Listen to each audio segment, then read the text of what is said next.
Menta prolog wara HP ke kubur. Hato ka Qatar kan terbom ya ke Iran. Hadin ke jingar tma ya ke ketem spy Amerika. Tongan isngam. Siat ke Iran ni ke ballistic missile klanbor ki spy Amerika. Ha Al Udeid RP sa Qatar. Ladab declare ke Iran ni ketika operation baga ke jing klanbor. Bat ke jubab ke bajop sa ke jing tambor ke Amerika. Ke jingar tma missile ke Iran kawan. Kum ke jing pensistem keliang nakam taki airstrike ke Amerika. Haki ketem nuklear ke Iran. Kat kum na ke New York Times pentip ke Iran nya ke Qatar Hashwa ya ka tega jingir tma laingut ki spa Iran ki ong ba liya ka ne ke sinjam la thaudor ha kata karkom panom kta e ke jing im ki peba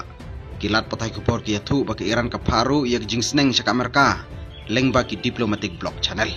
ke Iran ke ban ba ka strike jongka ka target ya ke jaka paji na ki jaka pajba ka IRGC Islamic Revolutionary Guard Corps ka ong ba kan nambu syedin ya gadang-gadang jingar tma ha ka khandau ka siap jongka klem ka jubab ka Iranian Supreme National Security Council ka ongba ka jingadei ber ka Qatar ka scam kumba julong pentikana ka Qatar ba ki bor yada jongka ka khanglat ki missile ba lad report ba umdan ki bayam ki spy Qatar ki penrem ya jingar tma ka Iran tang ba ki declare ba ka airspace jongki ka klem sakta bat ka shongsngai uhe ka Qatar wong ka ni ka jingar tma ka penkhen jor ya ka bor juga Qatar ka Iran kala de ban bunsin ba kam don jingmut ban penpur ya kathma ber ka Amerika ha ka wei per kaliang ya arpan rutli ki commercial flight la kaliang no ya kalenti ya ka daw ba khang ya airspace kat kum ka report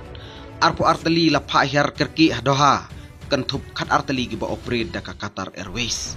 ban bana ka Qatar ba ka khang ya ka airspace jongka kadai hadin ka jingar thma jong ka Iran ya ka jaka spy Amerika nakam ta ka jing sunga nyu pajba hadin ka Kuwait ka Bahrain bet ka United Arab Emirates kumju ki khang ye ki airspace jongki hadu ka notice ke ban sami